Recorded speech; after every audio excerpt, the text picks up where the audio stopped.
Hello and welcome everyone, it's Venrock39. Today I'm going to show one of the main builds that I use when I'm playing in open public lobbies. I may have shown this build already, but let's just get down to it. Okay, first off, I love using Grinder. That's my go-to perk deck on Deathwish and below. Death Sentence players, use whatever you want. I mean, you want to use them in Deathwish and below, that's fine. But I find Grinder so much more useful because I can use my points to make what would be a weak build or seemingly not so powerful build be extremely powerful. Here's what I do. I have Inspire, but I'm going to show you something quick and dirty without, maybe confusing you too much. But this is a typical shotgun build with Inspire using Grinder as the perk deck. I do like using 2 jokers as opposed to 1. It just makes for a better experience when you're playing in public lobbies. That's the first page in Mastermind. Here's Enforcer. It's a shotgun build, so these are essential skills for me that accentuate the actually just the damage that shotguns do is incredible. You can probably get away with taking this off and you would barely notice the difference using the build, but I'll put it back and show you something else. Bare minimum for me, all must have skills, especially for my playstyle and using the Grinder perk deck. Not getting into great detail about them.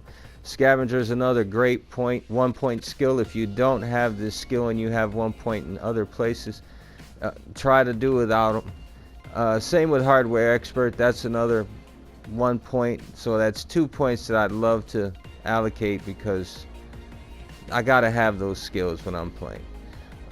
Same with Jack of all trades. I do whatever I can to get up here as cheaply as possible and ace that skill. Love carrying extra gear. It's so helpful for the crew, not just myself. Here in Artful Dodger, 1 point for duck and cover. I could probably play without it, but I do like having the stamina that lasts a bit longer.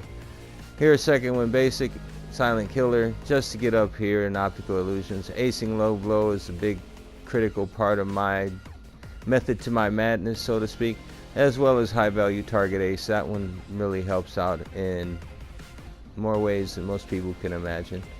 And here in the final branch in the Fugitive Tree, martial arts basic, just to get bloodthirst basic.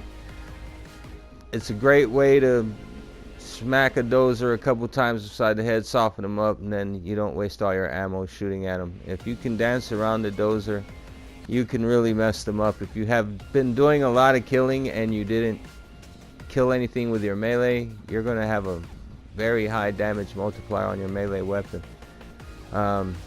Alright, enough of that.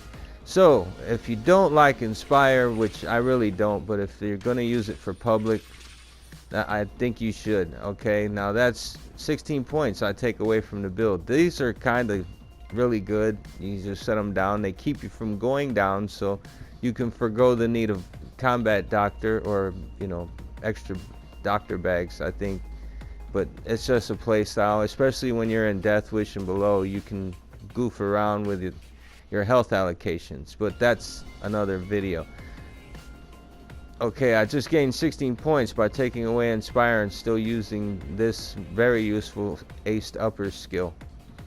Now, that can give you some advantages here, which would give this build the ability to wear armor, and a lot of you seem to like wearing armor, and that's okay. There's nothing wrong with trying to protect yourself.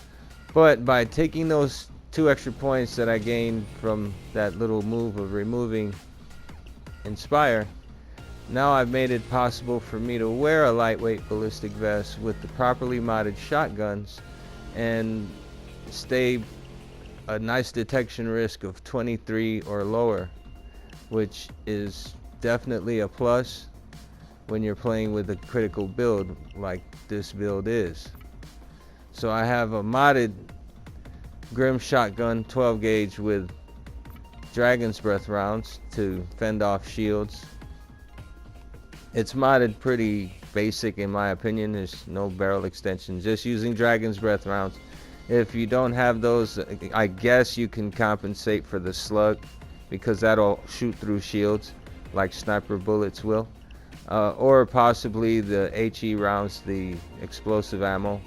That would be another option if you don't have Dragon's Breath rounds. But I have them, so I use Dragon's Breath for the shields mainly. No barrel extension. Stability boost, because I have the points to waste, why not? Nothing in custom. The foregrip is basic foregrip. If you do this, you get more concealment out of it, but I'm only sitting at 23 anyway, so there's no need to buy that mod for the gun. Compact laser module, just for point of reference, since this is a iron sight weapon. No need for a magazine, that's being boosted through the build. No sight. Iron sight's really good with shotguns. The damage numbers aren't that great, but you're going to be setting things on fire, and that seems to work really well with the grinder, and also with the anarchist perk deck. It also works well with that one, because both are damage inflicting builds, not necessarily killing builds like the ex-president perk deck, if you're familiar with that one. Okay, and then the primary could be the opposite, an Yzma shotgun, either using Dragon's Breath or buckshot.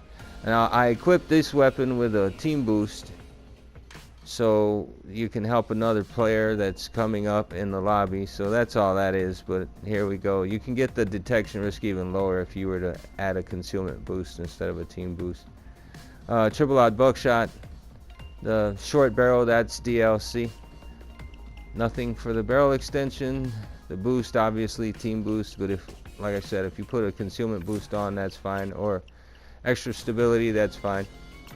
It won't hurt the build that much, if at all. Nothing for custom, nothing in extra. Hollow handle, that's another piece of DLC. If you don't have it, it might be a bit difficult to make this or have this shotgun with a detection risk of, well, concealment number of 25. The compact laser module, the AK rubber grip, nothing for the stock. Once again, it's being boosted by the skills in the build.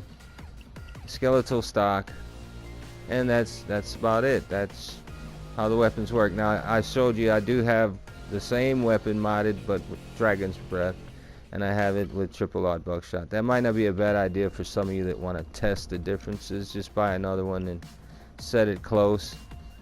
Now this little thing here, it's gonna just do its damage. You shoot shields, it'll get them to burn, and eventually they'll go down, and you don't have to worry about how to get rid of those pesky shields. Now see, the lightweight ballistic vest is maxed out at 130 with the grinder. When you have these skills set this way, Die Hard aced, which gives a boost to ballistic vest, but only the ballistic vest. So if you're using ICTV or anything other than a ballistic vest in its name, don't ace this skill. Use those points somewhere else.